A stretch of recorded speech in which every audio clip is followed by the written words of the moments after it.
મારું નામ હિ ઢોલરિયા છે. હું વરાછા સુરતથી આવું છું. મને ટોન્સિલ્સનો પ્રોબ્લેમ હતો. અમે ડૉક્ટર યશ લવાના સરથી મળેલા. એણે મને ઓપરેશનનું કહ્યું.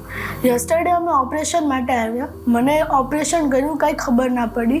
અત્યારે મને ફૂલ બેટર લાગે છે. અહીંયાનો સ્ટાફ એકદમ હેલ્પફુલ છે. ડૉક્ટર પણ એકદમ હેલ્પફુલ છે. અહીંયા ટેકનોલોજી એકદમ નવી છે. બધાને અહીંયા આવીને લાભ લેવો જોઈએ. મારું નામ તૃપ્તિ ઢોલરિયા છે. હું હીના મધર છું અને અહીંયા અમે યશ લવાણા સાહેબને મળેલા એના ટોન્સિલના પ્રોબ્લેમથી. તો ડૉક્ટરે અમને 2-3 મહિના પહેલાં હું જ્યારે મળી ત્યારે મને ડૉક્ટરે એમ વાત કરેલી કે આનું ઓપરેશન તો આવશે જ. પછી અમે ઓપરેશનની બધી તૈયારી પૂછપરછ કરીને અને અમે યસ્ટરડે એડમિટ થઈ અને એમનું ઓપરેશન કર્યું.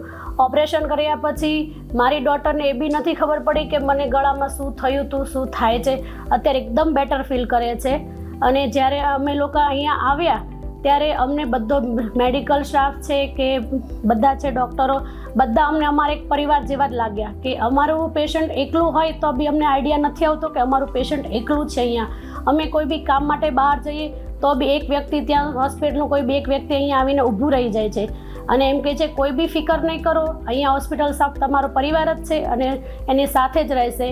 અને આ બી હું ઓનલાઈન માધ્યમથી જ અહીંયા આવેલી છું અને અહીંયાનું જે હોસ્પિટલ સ્ટાફ છે બધા છે એકદમ હેલ્પફુલ છે. જ્યારે બી તમે કોઈ બી પ્રશ્ન કરો એનો જવાબ અમને તરત જ આપે છે. Thank you very much.